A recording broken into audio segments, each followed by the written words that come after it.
Okay, today we're doing notes on converting to decimals. We're going to convert fractions, mixed numbers, and percentages to decimals.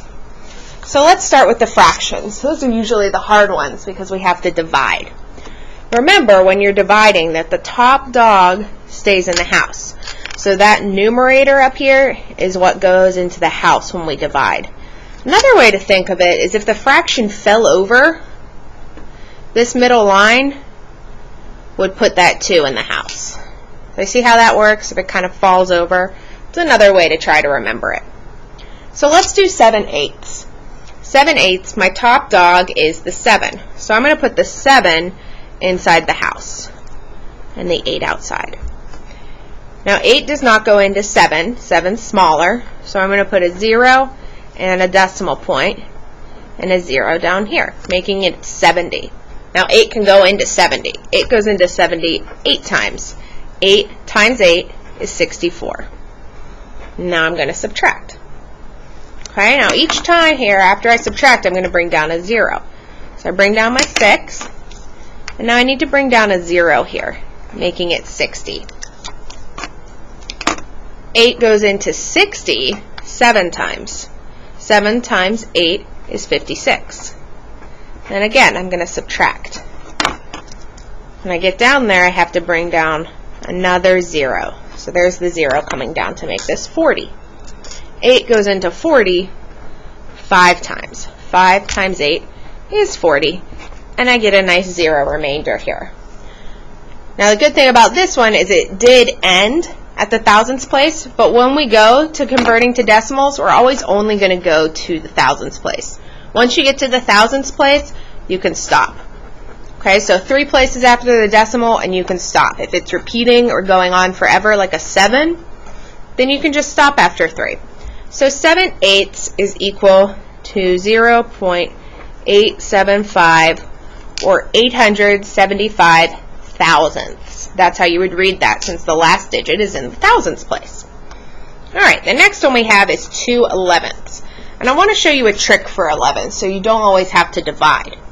When you have the denominator as 11, you can actually take the numerator and multiply it by 9. So when I have 11ths, I'm going to take the top number, the numerator, and I'm going to multiply that by 9. That's going to give me my decimal. So if I take 2, this numerator here, and I multiply it by 9, I'm going to get 18, which makes this decimal 0.18. The other thing is that it's always repeating. Okay? Now let's prove that. I'm going to turn onto the back so that I have a little bit more room to do 2/11ths. So I'm going to put that 2 in the house, 11 on the outside. 11 doesn't go into 2, so I get my decimal points and I add the zeros. 11 goes into 20 one time. 1 times 11 is 11. And when I subtract, I get 9. Okay, I'm going to bring down a 0 to make that into 90. 11 goes into 90 8 times. 8 times 11 is 88. And when I subtract, I get 2. One more decimal place so that we can go to the thousandth. Bring down that 0. Oh, 11 into 20 again. Do we see the pattern? So we're going to get 20, then 90, then 20. Okay, so again, I've got another 1. Okay, so I could say 1 times 11 is 11. And when I subtract, I do get the 9. So here's my pattern here. This is how we tell it's repeating. I've got a 2, then a 9, then a 2, then a 9, and it would just keep going. So I'm going to put the repetend over it. That's what the bar is called over here. That means it repeats. Okay? So we just proved that 2/11ths is 0.18 repeating, which is 2 times 9, because 2 times 9 is 18. Let's look at the next one. The next one here is a little bit different. Do we notice that this one is different?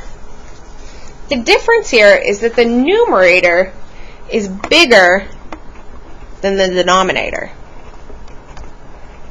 Okay, and that's what we call an improper fraction.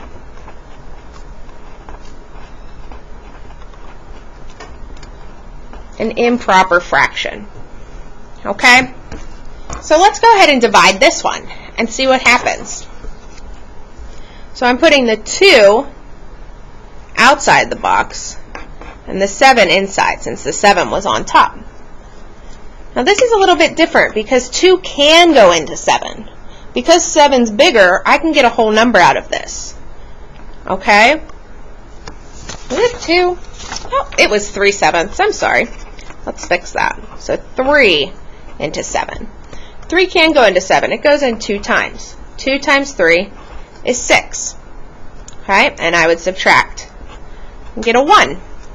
Now I see that 3 doesn't go into 1, so I do have to add my 0. And when I add that 0, I'm adding my decimal points. So I know I have 2 wholes, and now I need to find the rest of this decimal. 3 goes into 10 3 times. 3 times 3 is 9, and when I subtract, I get 1. So I'm going to bring down another 0. 3 into 10, 3, because 3 times 3 is 9. And when I subtract, I get another 1. Are we starting to see that pattern again? Here's a pattern. I've got a 10, 10, and here's this 1 again. So we know that this one is also repeating. So this is 2.3 repeating. The other thing I know about this is this could be written as a mixed number. Okay? And the way to do this as a mixed number is I think of how many 3's are in 7. There are 2 3's in 7. So I have 2 wholes. Right? And if I take 7 minus the 6, that's the 2 3's, I'm going to have 1/3 left. The decimal for 1/3 is 0.3 repeating. So there it is. The last trick that I want to show you before we go on to looking at mixed numbers is the 9's. So I'm going to draw a line right here just to give me a little bit of space. We talked about the 11's trick. Now we're going to talk about the 9's trick. When you have 9ths, you actually only need to take the top number, that numerator, repeating.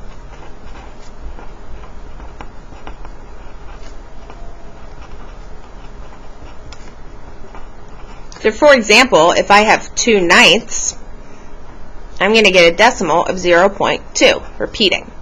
See how that top number just comes down there? If I have 4 9ths, I'm going to have 0.4, repeating. Again, it's that top number. If I had 8 9ths, I would have 0.8, repeating. So that's just another little trick so you don't have to do that division. There's an 11's trick and there's a 9's trick, and they're both important to memorize because then you have to do less of this division. Let's look at the next one. So now we're looking at mixed numbers. A mixed number is when you have a whole number and a fraction. Okay, and the way to do this is you divide like normal, but you put the whole number in front. So when I look at this, I know my answer is going to have to be 1 point because there's my whole number. The only thing I need to divide here is my fraction. Okay, so I'm going to do 2/3. So 2 in the box, 3 outside. 3 does not go into 2, so I have a 0. Add my decimal point and make it 20. 3 goes into 20 6 times. 6 times 3 is 18. And I subtract and I get a 2.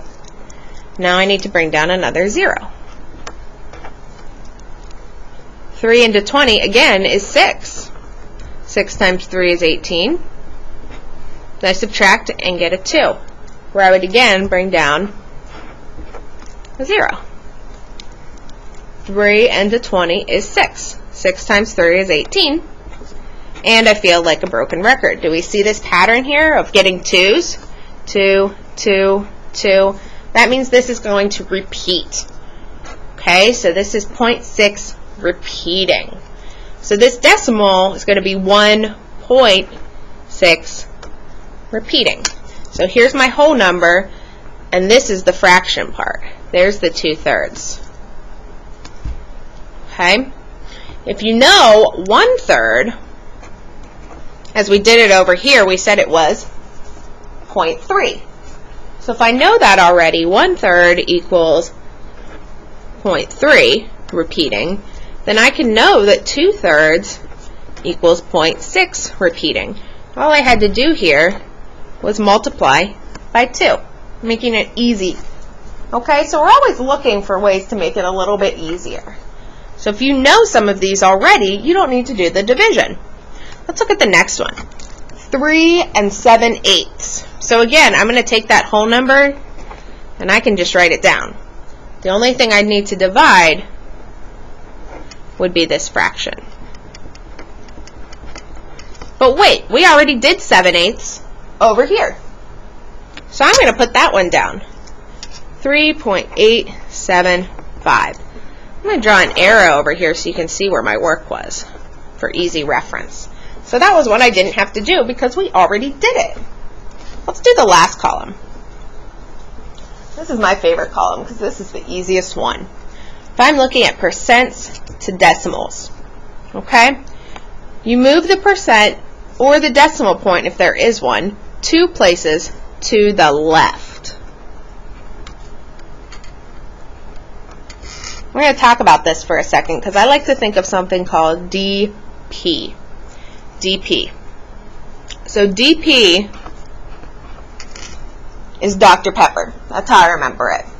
So Dr. Pepper stands for decimal and percent. Okay? And I can use this to help me move the decimals and percentages.